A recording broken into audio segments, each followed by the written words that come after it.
I want you to imagine, just for a moment, standing in the absolute center of the Colosseum in Rome. Right. It's an imposing place to put yourself mentally. It really is. You look up past the crumbling travertine, past the labyrinth of the Hypogeum that's now entirely exposed to the open air, and you try to visualize the sheer, deafening roar of 50,000 citizens. It's almost impossible to actually fathom the scale of it. Yeah. Or picture yourself walking down the vast, silent, sun-baked stretches of the Appian Way. The stones beneath your feet are literally grooved. Deeply grooved by the iron-rimmed wheels of chariots that passed by 2 millennia ago. You are quite literally standing in the physical remnants of a fallen titan. Exactly. And we usually study history as this neat, linear timeline of events, right? But today, we are doing something very different for the channel. We are conducting an autopsy. An autopsy of an empire? Yes. We are dissecting the anatomy of the Roman Empire, from its absolute peak of supremacy to its agonizing descent into dust. It is a profound and, frankly, a chilling exercise. Right. Because we're looking at a civilization that achieved an unprecedented level of supremacy. The Romans didn't just conquer the known world. They paved it, they legislated it, and they engineered it entirely to their will. But then it all unraveled. It did. They suffered a multifaceted collapse. And to understand how a structure that massive simply ceases to exist, we can't just look at the barbarians at the gates. We have to understand how the machine was built, how the gears functioned, and ultimately where the internal rot began. And to perform this autopsy, we have gathered a really fascinating stack of tools. We aren't just relying on the classic ancient texts. Though those are important. Right, of course. We do have the historian Suetonius and his accounts, and the Emperor Augustus's own autobiographical testament, the Res Gestae. But we are pairing those ideological texts with hard, unforgiving modern data. Which is where it gets really interesting. We're looking at geoarchaeological studies of battlefields, economic tracking of coinage debasement, and deep, rigorous analyses of their foundational legal texts. The friction between those sources is where the truth actually lies. Because the ancient texts give us the propaganda, right? They tell us how Rome wanted to be seen. The PR spin. Exactly. But the modern economic and archaeological data provide the reality of what was actually happening beneath all that marble. It allows us to track the empire's trajectory in 2 distinct phases: the architecture of its supreme dominance, and then the terrifying mechanics of its decay. So let's start with that dominance, the zenith of the empire. I think when most of us picture Rome at its peak, we immediately think of the Pax Romana, the Roman peace. Right, running roughly from 27 BC to 180 CE. But calling it peace feels a bit deceptive, doesn't it? It seems much more like a peace maintained by the perpetual threat of overwhelming lethal force. Oh, absolutely. Pacification is perhaps a much more accurate term, because by 117 AD, under Emperor Trajan, the empire reached its maximum territorial extent. And the sheer size of it is staggering. Try to conceptualize this landmass. It stretched continuously from the shores of the Atlantic Ocean all the way to the Euphrates River in the Middle East, from the damp, forested frontiers of northern Britain down to the burning sands of Egypt. You don't hold a territory of that magnitude with goodwill and treaties. No, you hold it with a military apparatus unlike anything the world had ever seen up to that point. And the blueprint for that massive apparatus was really drawn up by the first emperor, Augustus. I was reading through his Res Gestae, and the numbers he cites are they're hard to believe. He was managing an incredible amount of manpower. He claims over 500,000 citizens swore allegiance to him. But having 500,000 armed men isn't necessarily a good thing, is it? That sounds like a recipe for a massive civil war. Well, it was the exact recipe for the civil wars that had just torn the Roman Republic apart. Augustus understood that. He knew a massive, temporary conscript army loyal to individual generals was a fatal flaw in the system. So what does he do with 500,000 armed men? His brilliance wasn't in gathering those troops. It was in what he did next. He dismissed roughly 300,000 of them. Wow. He just let them go. He deliberately shrank the military. He transitioned Rome away from these chaotic citizen militias into a highly trained professional standing army. He kept 28 legions, which is about 150,000 men. I like to view Augustus's military reforms through the analogy of a ruthless corporate restructuring. That's actually a very apt way to look at it. Because during the Republic, the loyalty of the soldiers belonged to their middle management generals, right? Wow. Men like Julius Caesar or Pompey. And why? because those generals were the ones paying them and securing their retirement packages. Which usually meant securing land for them. Right, so Augustus recognized that this middle management was simply too powerful. So he essentially fires half the company and shifts the loyalty of the remaining staff directly to the CEO himself. And he achieved that shift through cold, hard economics. Augustus instituted a standardized system of pay and retirement pensions across the board. So every legionary knows exactly what they're getting? Exactly. According to his own records, he spent over 860 million sesterces purchasing Italian farmlands and injecting cash into the treasury to provide for his veterans. But the real masterstroke came in 6 AD. He established the Aerarium Militare. The dedicated military treasury. Precisely. A public treasury funded by very specific taxes, like a 5% inheritance tax and a 1% sales tax at auctions designed exclusively to fund military pensions. That is brilliant, Yeah. because it completely severs that age-old patron-client relationship between generals and their troops. Yes. If you were a Roman legionary, your general might give you orders on the battlefield, but the emperor was the sole source of your livelihood and your future security. They were his employees. Yes. And by the 2nd century, when you factor in the auxiliary troops, the non-citizen soldiers recruited from the provinces, the Roman army boasted around 400,000 professional soldiers. Okay, but this raises a staggering logistical question for me. I mean, I can barely organize a dinner party for 10 people. How did the Roman state feed, clothe, pay, and move 400,000 men across 3 continents without any modern technology? That question brings us to the frontiers, and specifically to structures like the Limes Germanicus. The German frontier. Right. This was a 550-kilometer frontier line separating the Roman provinces from the unsubdued Germanic tribes to the north. It featured 900 watchtowers and 60 large forts capable of housing entire cohorts and allied units. Now, for a long time, historians viewed the limes merely as a defensive wall. Just a way to keep the barbarians out. Yeah, that was the traditional view. But the newer sources we are looking at indicate it was much more than a barricade. It was a highly sophisticated traffic and customs management system. So it was a porous border. People were moving through it. Constantly. It was designed to control the movement of people, to manage trade, and most importantly, to extract taxes. The military on the frontier wasn't just a shield. It was the primary mechanism of the Roman economy. Because 400,000 soldiers need a lot of stuff. Exactly. The legions were the largest consumers of goods in the ancient world, and their presence on the frontiers acted as a massive economic engine. Which actually brings us to a really intense academic debate about how this economic engine functioned. Because when you look at the sources, historians have fiercely argued over the true nature of the Roman economy. It's one of the great historical debates. Right. On one side, you have this primitivistic view championed by scholars like Max Weber and Moses Finley back in the 70s. Yes, the primitivist school argued that the Roman economy was essentially a commanded, power-based system. In their view, there was no true dynamic supply and demand market like we understand today.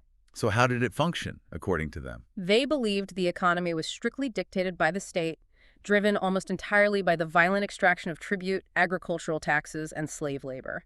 And all of this was designed merely to feed the elite patricians in Rome and the military on the borders. They viewed it as a very static agrarian society. But on the other extreme, you have the modernistic view, famously proposed by Mikhail Rostovtsev.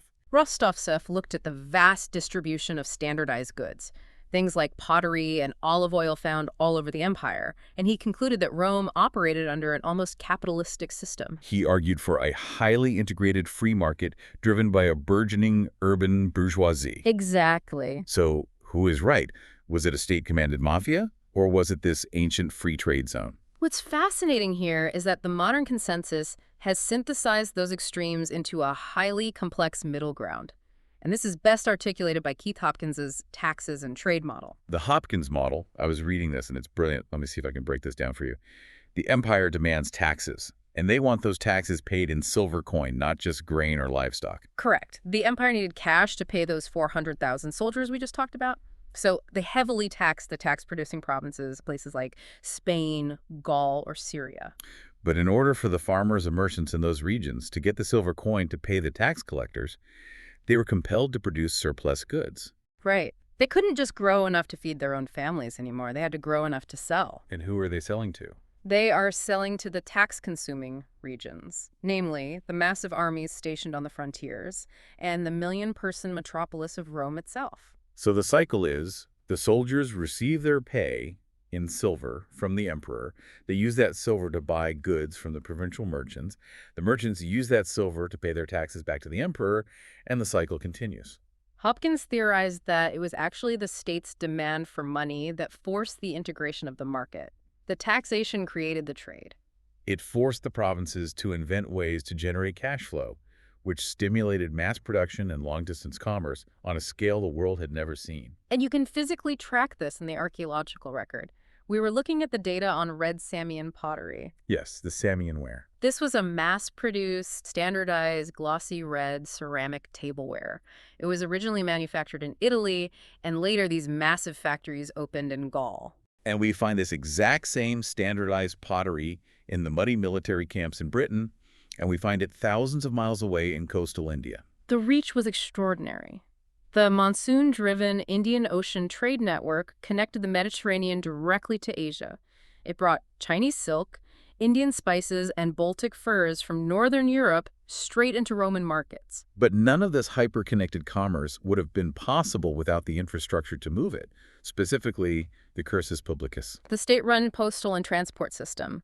It was essentially the ancient world's most advanced logistics network, tightly overseen by the imperial office. How fast could it actually move information? It operated through a vast relay-style network of way stations and relay points called mutations. This system allowed official government messengers to swap out exhausted horses for fresh ones, enabling them to cover up to 170 miles in a single day. 170 miles. To put that in perspective, a traveler in 18th century Europe would struggle to match that speed. Absolutely. We actually have a surviving illustrated map of this network called the Tabula Prutingeriana, and the sheer density and complexity of the routes across the continent is just staggering. And feeding this entire logistical behemoth and the cities was the Annona, right? The highly organized state supply system? Yes, the Annona was the lifeblood of the empire. You had the Annona Militaris, which supplied the legions on the frontiers, and the Annona Civica, which supplied the famous subsidized grain dole to the citizens of the city of Rome. The sheer volume of calories required, how did they physically move it all? The state contracted private civilian merchant fleets. They moved thousands of tons of wheat from Egypt, olive oil from Spain, and wine from Gaul across the Mediterranean every single year. And this is where the symbiosis happens. The state demand the need to feed the army, and the capital basically subsidized the infrastructure. The state built the massive deep water ports, the giant warehouses, the lighthouses, and the Navy secured the shipping lanes from pirates. Then, private civilian traders utilized that state-funded infrastructure to piggyback their own commercial goods. The military apparatus and the civilian economy operated in total inseparable harmony. But to make that harmony function on a physical level, you need infrastructure. Serious infrastructure. The Roman mastery of architecture and engineering wasn't just an exercise in building beautiful temples. It was the physical deployment of logistics as a weapon of supremacy. We are talking about 50,000 miles of paved, all-weather roads. But perhaps the most visceral demonstration of their engineering power was the movement of water. The aqueducts. I was utterly captivated by the writings of Sextus Julius Frontinus in our source material. He served as the water commissioner, the curator aquarum for the city of Rome around 97 AD. He wrote this incredibly detailed, almost obsessive treatise on the water supply. He wasn't just a bureaucrat. He was an engineer deeply, deeply proud of his system. Frontinus gives us exact measurements that boggle the mind. He describes the new Anio aqueduct, which measured an astonishing 58,700 paces long. Which is roughly 54 miles. Yes, and over 49,000 of those paces were tunneled underground through solid rock and hillsides to maintain a perfect fractional gradient so the water would flow entirely by gravity. But it's the above-ground portions that leave you breathless.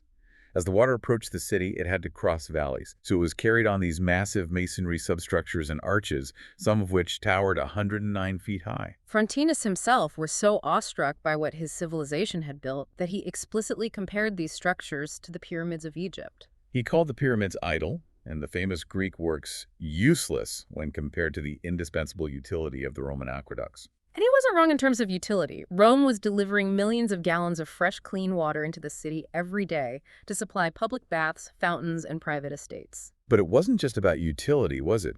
Engineering was the projection of absolute power over the physical world. Consider Trajan's column.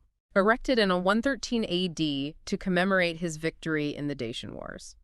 I am so glad you brought up the column, because I am still trying to wrap my head around the physical mechanics of how they built it. The engineering required is difficult to overstate. The column is composed of 29 massive, hollowed-out blocks of Carrara marble, weighing a total of 1,100 tons. And the capital piece at the very top alone weighs 53 tons. Right. To raise a 53-ton block of solid rock to a height of 120 feet in the ancient world required a staggering concentration of labor, mathematics, and technology. How did they actually do it? I mean, they didn't have diesel cranes or hydraulics. They had to construct a massive, purpose-built wooden tower around the column as it grew. They used a complex arrangement of treadwheel cranes. These are massive wooden wheels that men would actually walk inside to generate lifting power. Like a giant hamster wheel. Exactly. And they combined those with complex pulley systems and capstans operated by synchronized teams of oxen and enslaved laborers. The coordination required so that a 53-ton block didn't swing and crush the entire scaffolding is a masterclass in physics. It truly is. But here's where it gets really interesting to me. Because that sheer engineering prowess, that belief that they could manipulate the physical world however they wanted, occasionally crossed the line from utility into sheer megalomania. Oh, absolutely. I'm looking at the accounts of Emperor Nero following the Great Fire of Rome in 64 AD. He employed two master architects and engineers, Severus and Celer, to build his legendary new palace, the Domus Aurea. But Nero didn't just want a golden palace. No, Nero wanted to alter the geography of Italy. According to the historian Tacitus, Nero ordered Severus and Celer to construct a navigable canal stretching from Lake Avernus all the way to the mouths of the Tiber River. That's a distance of over 160 miles. And he wanted this canal to be wide enough for two massive Roman quinqueremes, these giant five-oared warships, to pass each other without touching. Through terrible terrain. Yes. Tacitus notes that the land was composed of solid cliffs, mountains, and dry sand. Only the Pontine marshes had enough moisture to theoretically support a canal. It was an endeavor of intolerable effort with zero practical motive. Yet Nero pursued it with all the resources of the state, simply out of a passion for the extraordinary. He wanted to sail from the Bay of Naples to Rome without ever entering the open sea. While the canal was never finished, it perfectly encapsulates the Roman mindset at its zenith. The absolute, unshakable belief that the Roman state possessed the resources, the manpower, and the ingenuity to conquer nature itself. Mountains were just obstacles waiting to be tunneled. Rivers were just resources waiting to be redirected. But physical infrastructure, as massive as it is only one half of the equation of empire. To truly dominate a continent for centuries, you can't just pave the roads. You have to govern the mind. You have to establish a bedrock of law and culture that makes everyone want to be Roman, or at least accept Roman rule as the natural order of the universe. And the evolution of Roman law is arguably their most enduring legacy, far outlasting their architecture. It began very simply in the early Republic, around 451 to 450 BCE, with the 12 Tables.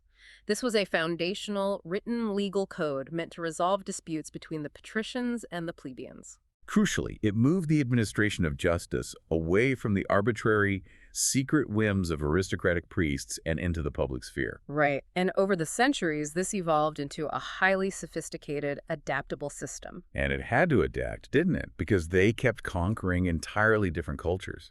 This is where we see the development of the Edictum Praetoris, the flexible legal edicts issued by the praetors, and most importantly, the creation of the Edictus Gentium.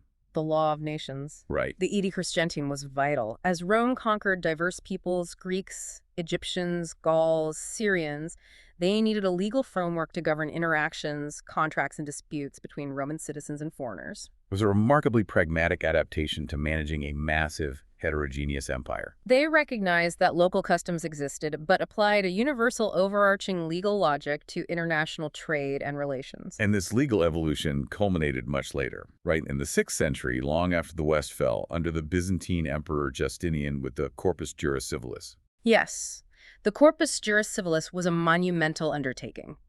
Justinian ordered a massive codification of centuries of Roman legal thought, imperial constitutions, and jurisprudential writings, condensing them into a single cohesive body of law. It established rigorous principles of property rights, contract law, and civil procedure.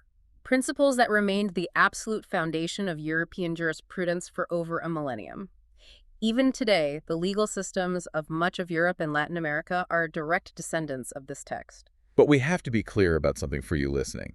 The enforcement of this law, especially at the empire's peak, was not always a matter of polite civil disputes over property lines. No, not at all. Roman law was the machinery of state control, and it could be terrifyingly absolute. We have a primary source in our stack that perfectly illustrates the letters between Pliny the Younger and the Emperor Trajan. Those letters are a remarkable window into the mind of the Roman state. In the early 2nd century, around 112 AD, Pliny served as the imperial magistrate for the province of Bithynia at Pontus, which is in modern-day northern Turkey. And he wrote to Trajan asking for administrative guidance on how to handle a new, troublesome sect of people who call themselves Christians. Right. Reading Pliny's letters, what strikes me isn't malice. It's the cold, detached bureaucracy of it all. He isn't acting out of religious zealotry. He's acting like a manager, trying to clear a backlog of paperwork. Exactly. He outlines his procedure clearly to the emperor. He says he interrogates the accused. He asks them simply if they're Christians. If they say yes, he asks them a second and third time, explicitly threatening them with execution. And if they persist, he orders them led away to be executed. And Pliny's justification for the execution is telling. He admits he doesn't fully understand the nature of their creed, but he states that whatever they believe, their stubbornness and inflexible obstinacy surely deserve to be punished. He even casually mentions torturing 2 female slaves whom the Christians called deaconesses to extract information. And after all that torture, he concludes he found nothing but a depraved, excessive superstition. Trajan's response is equally bureaucratic and chilling. He confirms that Pliny's procedure is completely correct. He advises that these people should not be actively hunted down again, a pragmatic choice to avoid wasting state resources. But if they are denounced and proven guilty, they must be punished. However, if they renounce their faith simply by offering a pinch of incense to the statues of the Roman gods, they are immediately pardoned. It perfectly demonstrates that the Roman legal system in this context wasn't concerned with what was in your heart. It was concerned with civic obedience. The refusal to participate in the civic religion was seen as a refusal to acknowledge the authority of the state. The legal system prioritized absolute compliance to the state apparatus above all else. So if we synthesize this first half of our autopsy, we see that at its peak, the Roman Empire was a perfectly calibrated machine. It maintained a monopoly on violence through a massive professional standing army. It funded that army through a tightly integrated system of taxation that stimulated global trade. It bound the empire together with unparalleled logistical engineering, and it maintained social control through sophisticated, rigid, and ultimately lethal legal bureaucracy. It was an edifice of supreme power. It felt eternal to the people living inside it, which makes the question of its collapse all the more terrifying. How does a machine that perfect strip its own gears? And that brings us to the second half of our investigation, the shift from triumph to decay. We are now looking at the descent into dust. We enter a period that historians refer to as the crisis of the 3rd century, spanning roughly from 235 to 284 AD.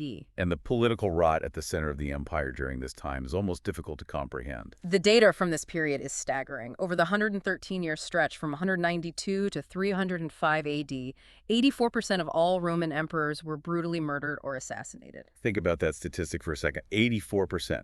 The fundamental mechanism for the peaceful transfer of power completely disintegrated. Being named emperor was essentially a death sentence. It seems like the military, the very institution designed to protect the empire, realized they held the ultimate leverage. Specifically, the Praetorian Guard, right?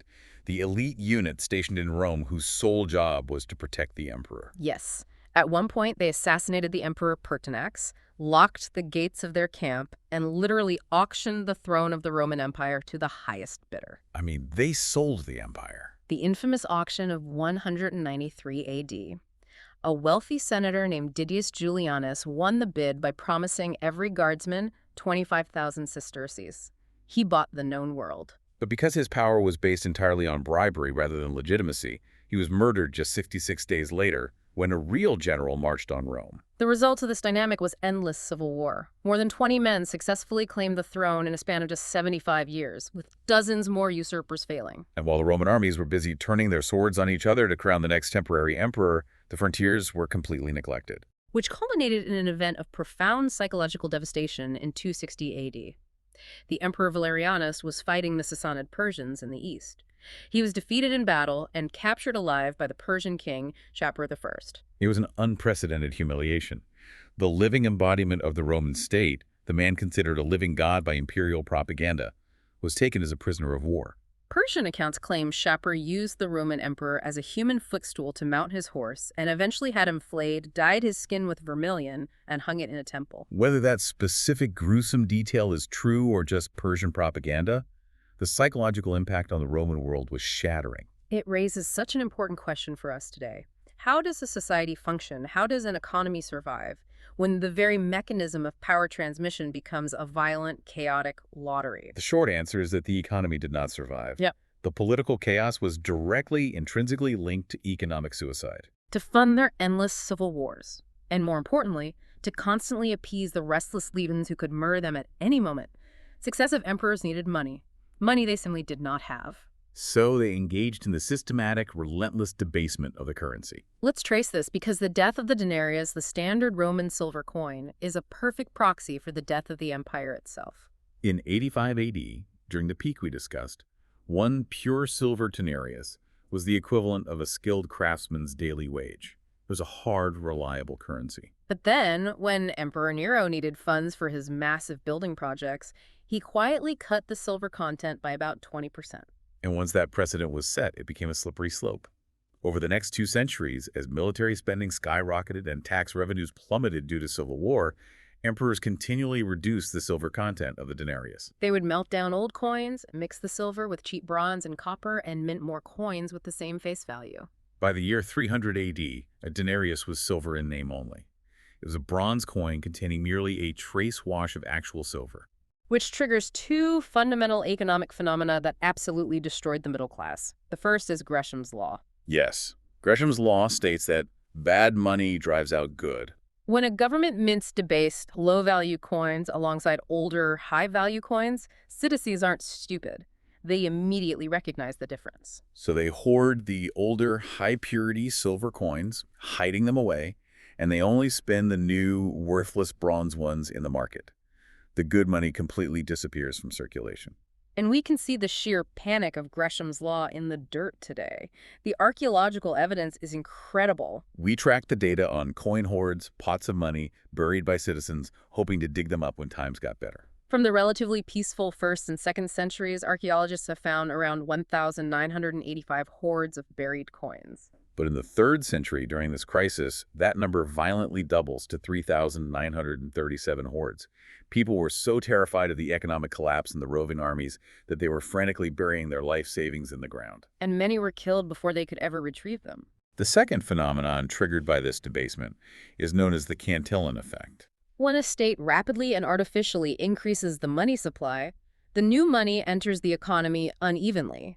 The first recipients of the newly minted money, in Rome's case, the emperor's political allies, the generals, and the soldiers, benefit from it before prices have a chance to rise. They spend it at the old low prices. But as that massive wave of debased currency floods the general market, it drastically inflates the money supply.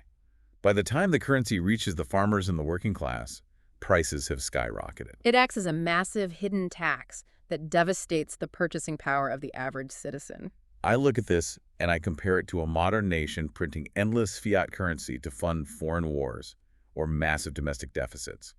It's the exact same mechanism. It really is. You have to wonder, did the Roman emperors simply not understand the basic laws of economics? Or were they fully aware of the damage they were causing, but felt trapped in a fatal cycle of military appeasement, knowing that if they didn't pay the soldiers right now, they would be assassinated by tomorrow morning? It was almost certainly the latter. They were trapped by the beast they had created. And when later emperors finally tried to fix the problem, they only made it worse through gross authoritarian overreach. Right. At the end of the 3rd century, the Emperor Diocletian recognized the crisis and attempted to stabilize the economy. He issued a new, supposedly pure silver coin called the Argentius, but he paired it with his infamous edict on maximum prices in 301 AD. Government price controls. Never a good sign. Exactly. Diocletian tried to outlaw inflation by setting absolute maximum prices for thousands of goods and services, punishable by death. The result was catastrophic. Merchants simply refused to sell their goods at a loss, leading to massive shortages and black markets. Inflation exploded. To give you the numbers, in 284 AD, general annual inflation was around 5%. By 301 AD, it had soared to 35% hyperinflation. Prices were 70 times higher than they had been during the Augustan era. The economic engine we talked about in the first half, the vast integrated trade networks, it completely broke down. Large, specialized agricultural producers dwindled because long-distance trade was no longer profitable or safe. The citizens of the empire were forced to abandon the cities and return to localized, subsistence survival on massive estates. The blueprint for feudalism was basically being drawn. And while the empire is devouring itself economically from the inside, the borders finally shattered. Diocletian, the same emperor who tried to fix the economy, also recognized that the empire was simply too vast and too complex for one man to govern amidst all this chaos. So in 285 AD, he implemented the Tetrarchy. He formally divided the empire's administration into the Est, which would eventually be seated in Constantinople, and the West, seated in Milan and later Rome. On paper, having co-emperors managing different regions makes sense. But in practice, this administrative division saved the East, but it doomed the West. The two halves began to drift apart. They stopped sharing military resources, they stopped sharing tax revenue. When the West was attacked, the East often stood by and watched. And the external pressures building on those frontiers were biblical in scale. The primary catalyst for the final breach of the borders was an unstoppable demographic tidal wave originating thousands of miles away in the Eurasian steppes, the arrival of the Huns. The Huns sweep into Eastern Europe in the late 4th century, and they are a terror. But it's not just the Huns attacking Rome directly that causes the fall. It's the domino effect, right? Precisely. The Huns violently displaced the established Germanic tribes that had lived just beyond the Roman borders for centuries. These tribes, whole nations of men, women, and children fleeing the terror of the Huns, were pushed directly against the Roman lines. One of these groups, a massive confederation of Goths, gathered on the banks of the Danube River and pleaded for sanctuary within the Roman Empire. This is a moment I want to dive deep into because it is a masterclass in how bureaucratic corruption and middle management cruelty can bring down a superpower. It really is a turning point. The Roman administration, under Emperor Valens, actually agrees to let the Goth refugees cross the Danube. They are supposed to be disarmed, settled in Thrace, and given food in exchange for providing recruits for the Roman army. It was a standard Roman practice, a way to replenish their dwindling manpower. But the execution was a catastrophic moral and strategic failure. The local Roman commanders, specifically two corrupt officials named Lucianus and Maximus, saw the desperate refugees not as future citizens, but as an opportunity for extortion. They withheld the state-supplied food from the Goths. And the primary source accounts of what happened next are horrifying. The historian Ammianus Marcellinus details how these corrupt officials created an artificial famine. The Goths were starving to death in the refugee camps. Lucianus and Maximus then offered to sell them meat specifically, the meat of diseased dogs they had gathered from the streets. But the price for a single dog was exorbitant. The Goths had to trade their own children into Roman slavery just to get dog meat to survive. It is one of the darkest chapters in Roman administration. By brutalizing and starving the refugees, Rome created a desperate, furious, and heavily armed enemy squarely within its own borders. The Goths finally broke. They revolted, turning the Roman weapons they had been allowed to keep against their tormentors. They began pillaging the Balkans. This culminates in 378 AD at the Battle of Adrianople. Emperor Valens marches out to crush the refugee rebellion. And it results in one of the worst defeats in Roman military history. The Goth cavalry annihilated a massive Roman field army. Emperor Valens himself was killed on the battlefield, his body lost in the carnage. The aura of Roman invincibility was permanently broken. A barbarian army had destroyed a Roman army and killed an emperor on Roman soil. This triggers the timeline of ruin. The dominoes fall rapidly after Adrianople. In 410 AD, the Visigoth king Alaric, who actually started his career as an allied commander in the Roman army, marches on Rome and sacks the city. It was the first time the city of Rome had fallen to an enemy in 800 years. The psychological shockwaves across the Mediterranean were profound. St. Jerome, living in Bethlehem at the time, wrote, "The city which had taken the whole world was itself taken." And Alaric was just the beginning. The borders had dissolved. In 455 AD, the city was raided again, much more viciously, by the Vandals. The Western Empire was carved up by invading tribes, Franks in Gaul, Visigoths in Spain, Vandals in North Africa. Finally, in 476 AD, a Germanic chieftain named Odoacer calmly deposed the last Western Roman emperor, a teenager ironically named Romulus Augustulus. And he sent the imperial insignia to Constantinople, stating that the West no longer needed an emperor.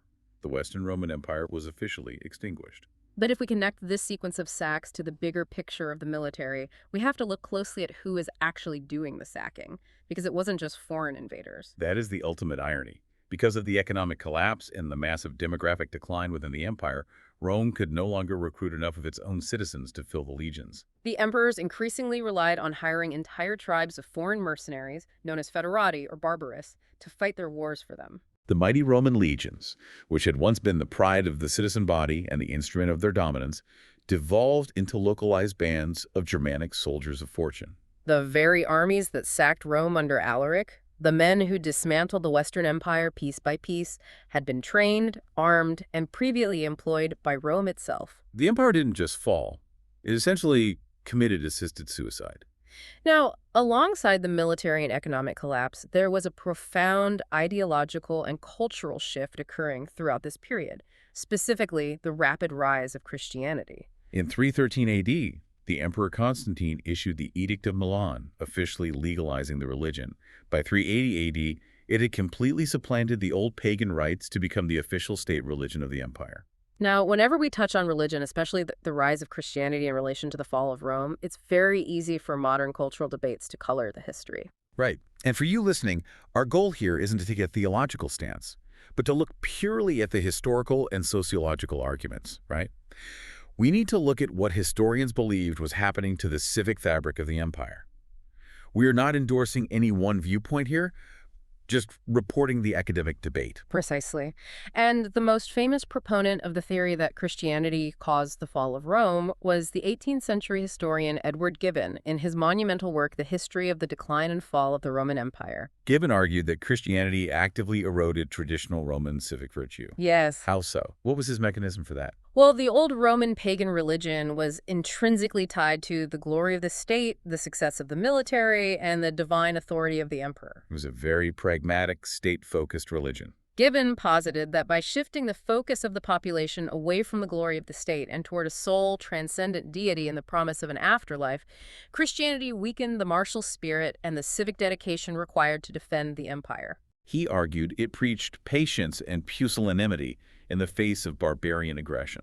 Furthermore, Gibbon argued that the immense wealth, tax revenue, and administrative energy that once went into managing the empire and the military was diverted into building the rapidly expanding church bureaucracy and monasteries. However, as we look at our sources, modern historical scholarship has heavily critiqued and largely dismantled Gibbon's singular focus on religion as the cause of the fall. Yes, modern scholars point out that while Christianity certainly altered the cultural fabric and priorities of Rome, attributing the empire's structural collapse to a religious shift ignores the massive physical failures we have just spent the hour discussing. The economic hyperinflation, the systemic political instability where emperors were murdered every few years, the reliance on mercenary armies, and the overwhelming demographic pressure of the barbarian migrations were the primary engines of collapse. And the ultimate counterargument to Gibbon is the East, right? Exactly. The Eastern Roman Empire, seated in Constantinople, was arguably even more deeply and fervently Christian than the West. Yet the East survived the crises of the 5th century. It maintained its economic stability, repelled invasions, and endured for another 1,000 years as the Byzantine Empire. Clearly, Christianity itself was not fundamentally incompatible with imperial survival. It is a powerful reminder that history is rarely as clean, linear, or ideologically convenient as a single cause and effect. History is a layered, complex, and often obscured reality. It really is. And I want to pivot to a fascinating piece of modern science that perfectly represents that obscured reality. Let's look at the geoarchaeological findings at Kalkries Hill in northwestern Germany. Kalkries Hill has long been identified by historians and traditional archaeologists as the probable site of the Battle of the Teutoburg Forest. This was a legendary event in 9 CE during the reign of Augustus, where an alliance of Germanic tribes ambushed and completely annihilated 3 Roman legions commanded by Publius Quintilius Varus. It was the battle that permanently stopped Roman expansion into Germany. And for decades, researchers proudly pointed to specific physical features at the Calgary site, specifically a long earthen defensive wall and a V-shaped ditch as hard, undeniable evidence of the Germanic ambush fortifications, or perhaps a Roman military camp. It fit the narrative perfectly. But a recent highly advanced geoarchaeological study led by Joachim W. Hertling has completely upended that established narrative. Because the researchers decided to test the soil itself. They applied advanced absolute dating techniques, specifically radiocarbon dating of organic material, and a technique called optically stimulated luminescence, or OSL. Let's explain OSL quickly because it's brilliant. Optically stimulated luminescence essentially measures the last time a grain of quartz or feldspar sand was exposed to sunlight. So if someone digs a ditch and piles the dirt into a wall, the sand inside that wall is buried in darkness. OSL can tell you exactly when that sand was buried. It is an incredibly precise tool, and when Hertling's team applied OSL and radiocarbon dating to the strata of the Germanic wall and the Roman camp ditch, the results were astonishing. The dating revealed that these structures were not from the 1st century at all. They were entirely unrelated to the Battle of the Teutoburg Forest. They were agricultural and defensive structures from the early Middle Ages, dating to around 1000 CE. The physical landscape lied to them. Or rather, the historians forced the landscape to fit their story. Now, there are actual Roman artifacts scattered in the topsoil of the region, proving some sort of conflict occurred in the general era. But the massive physical structures that shaped the historical narrative of the battle were a complete illusion. What archaeologists thought were ancient fortifications were actually just the results of natural sedimentation processes and medieval farmers modifying the terrain centuries later. It perfectly illustrates that the physical landscape of Rome's fall is a complex palimpsest. A palimpsest is an ancient manuscript page that has been written on, scraped clean, and written over again.